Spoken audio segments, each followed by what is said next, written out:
impossible, right? We're like, you can't do that. Like, that sounds even crazy, or you might even think it's stupid. You want it to work out so bad. Like, you pray about it, you're begging God to help you with this relationship, and it just doesn't work out. Sometimes we trade in like that comfort and that security of having somebody give away our vision in order to have this person that's going to keep us small, but we're going to be comfortable. Why relationships don't work out.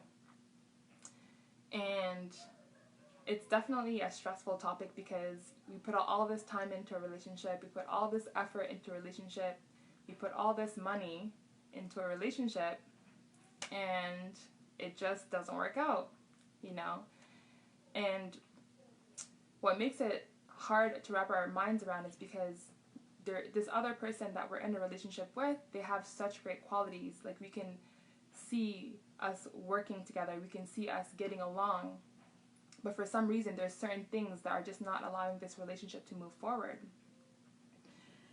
And so, the answer to this question of why relationships don't work out is really very simple. The answer is, it's because your purposes are not aligned. You have things that you're supposed to be doing in your life that God put in your heart. And the other person also has things that they have to do in their lives. They have purposes, they have work to do here. They have things they need to create. They need to become a certain kind of person. And if you cannot support the other person in what it is they want to become, then that's not the person that you're supposed to be with. If the other person can't support you in what it is that you know in your heart that you're supposed to do, then that's not the person for you. Because whoever your partner is supposed to help you become a better person, help you do more in your life. It's not supposed to restrict you. It's not supposed to discourage your ideas.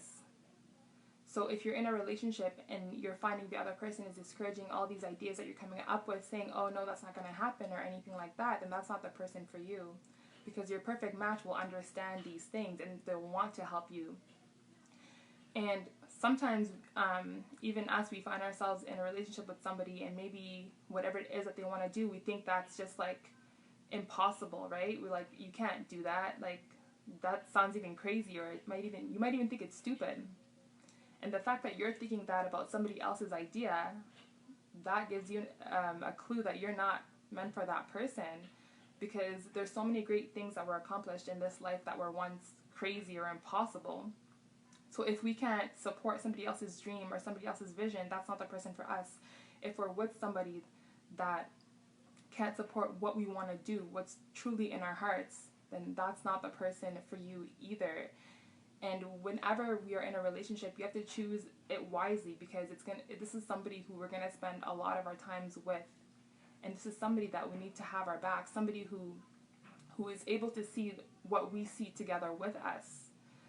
So it's very important that your partner who you choose to spend most of your time with or build a life with is somebody who understands what you believe is put in your heart, who understands what you're going to do, what you want to do. Or even if they don't understand, they're willing to support it and just figure out how to be there for you. That's super important. And I find that it's hard to kind of let go of relationships what makes it so hard to let go of these kind of relationships. Let's say you're with somebody, you have feelings for them, and they have feelings for you. You want it to work out so bad. Like, you pray about it, you're begging God to help you with this relationship, and it's just, for whatever reason, it's not working. What makes it so hard to let it go as well is because this person may have such great qualities. This person may be so thoughtful, they may be so compassionate. It's like, although maybe they don't support you in your dreams, but like in the everyday life, you can see them being so thoughtful and compassionate and just considering your feelings.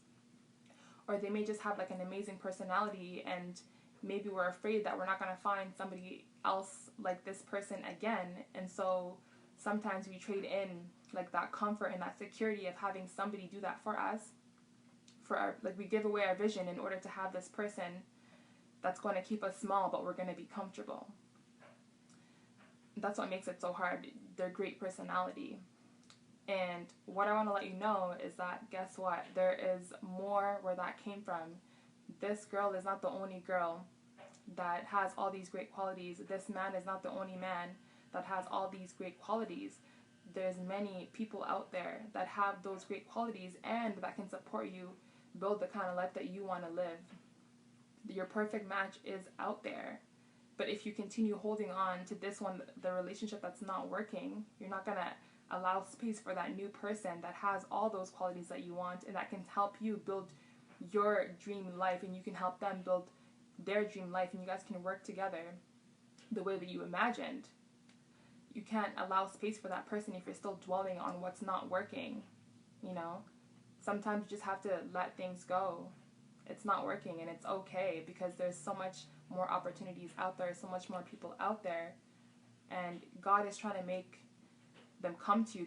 He's trying to make a way for you guys to meet. But if you keep on dwelling on things that are not working, it's going to be hard for you to see these people when they show up.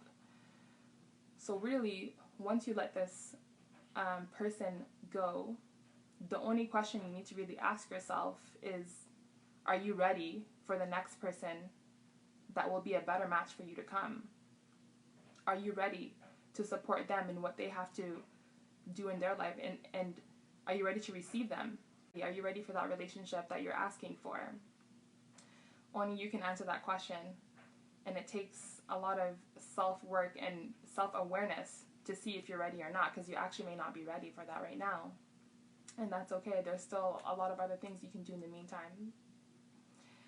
So I'm curious, have you ever been in a relationship where you felt that you had to leave that relationship after trying so many things, of wanting it to work out, of just hoping and praying that something will change, and just it never changed, so you had to be the one to end that relationship because you can tell that it was just not serving the both of you?